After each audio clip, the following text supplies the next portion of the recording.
Are you planning to study in USA or Canada or the UK? If yes, then you have probably heard of IELTS, TOEFL and PTE. These are the three English proficiency tests that can determine your eligibility for a study visa. But what are these three tests, their primary purposes, and which one should you choose? Hey guys, I'm Sarika and welcome to Your Knowledge Buddy. If you're considering studying abroad and feeling a bit lost when it comes to study visa, requirements and eligibility criteria, you have come to the right place. Stay with me until the end as I'll take a closer look at IELTS, TOEFL and PTE, providing you with insights into the pros and cons of each and help you choose the right one for you. By the way, if you're ready to take the next step toward your study abroad dreams, check the links in my description to fill out a Google form and my team will be in touch with you shortly. Let's get started. Number 1. IELTS, the International English Language Testing System, is the most popular English proficiency test all over the world. Its test centers are spread across more than 140 countries, and that is the reason for its popularity and acceptance. There are 4 parts of IELTS and you should have around 6.5 or 7 band scores out of 9 because that's what most of the universities would be demanding in the UK, Canada and Australia. Now, how to prepare for IELTS? There are 2 major ways to prepare for IELTS. Number 1, you can either join a local institution for your IELTS preparation or you can prepare it yourself via online materials which are provided say from British Council, IDP and many more. Links are provided in my video description. And also there are plenty of paid material as well to choose from. Now, let's discuss the cost of IELTS. The cost of IELTS exam may vary from country to country. Usually, it ranges between 200 to 300 USD across India, USA and UK. Now, let's move to the next section, which is pros and cons of IELTS. Pros of IELTS.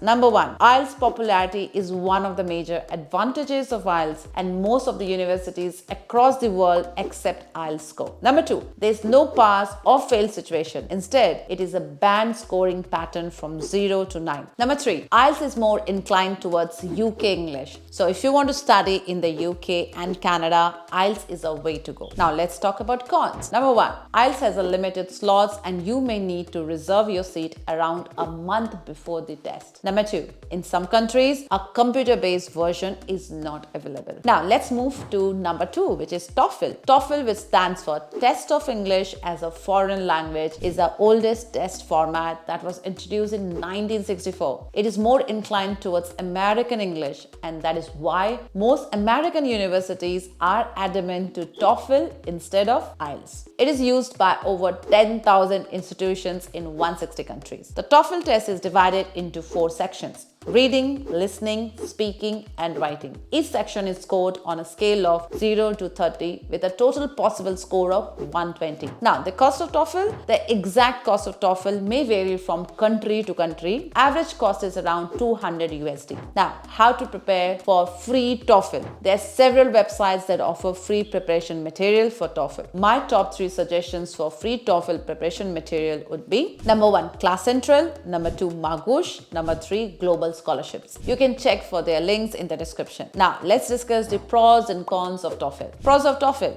Number 1, TOEFL is widely accepted across American universities. So if you want to study abroad, especially in the American universities, you must go for TOEFL instead of IELTS. Number 2, it also has MCQs. That means you can secure the maximum points in the MCQ section. Now, cons of TOEFL. Number 1, the whole duration of TOEFL is around 3 to 4 hours. So you need to have enough stamina and dedication to remain attentive and focused. Now, let's move to number 3, which is PTE. PTE stands for Pearson Test of English, which is not as popular as IELTS and TOEFL, but it is still accepted by those universities that don't aggressively demand the IELTS and TOEFL, like in UK, Australia and New Zealand. It means you can improve your study visa chances by having PTE in your portfolio. The PTE academic test is computer-based and is divided into 4 sections: speaking, writing, reading and listening. Each section is scored on a scale scale of 0 to 90 with total possible score of 360. Now, cost of PTE. The cost of PTE ranges between 150 to 300 USD. You need to confirm the exact cost from the official site for your country. There's several online forums to offer you free PTE preparation material. But once again, you can simply go to Class Central website and search PTE and filter the free resources from there. Now, let's discuss pros of PTE. Number one, you just need to write one long form response and you may clear its writing part. Number two, PTE results are announced within a week. Now, cons of PTE. Number one, the slots of PTE are extremely limited. Number two, PTEs totally are digital tests, so you have to have a good typing speed as well. Now, moving to the next section of the video, what should you choose? IELTS versus TOEFL versus PTE. Well, you should know all the pros and cons of IELTS, TOEFL and PTE before deciding. Furthermore, your specific goals would play a massive role in choosing any one of these three. Some top universities prefer TOEFL instead of IELTS and others prefer IELTS versus TOEFL. In general, if you're seeking admission in a UK or Canada university, then IELTS is the best choice for you. And for USA, it's TOEFL. However, if you're planning to study in Australia or New Zealand, make sure to opt for PTE. My only piece of advice, before preparing for any of the IELTS, TOEFL or PTE, it is always best to check the specific requirements of your targeted country and their universities and their preferences. If you need my help, feel free to book my one-to-one session from the link provided in my description. Thanks for watching my video till the end, and I'll see you guys soon with my next video. Till then, keep learning.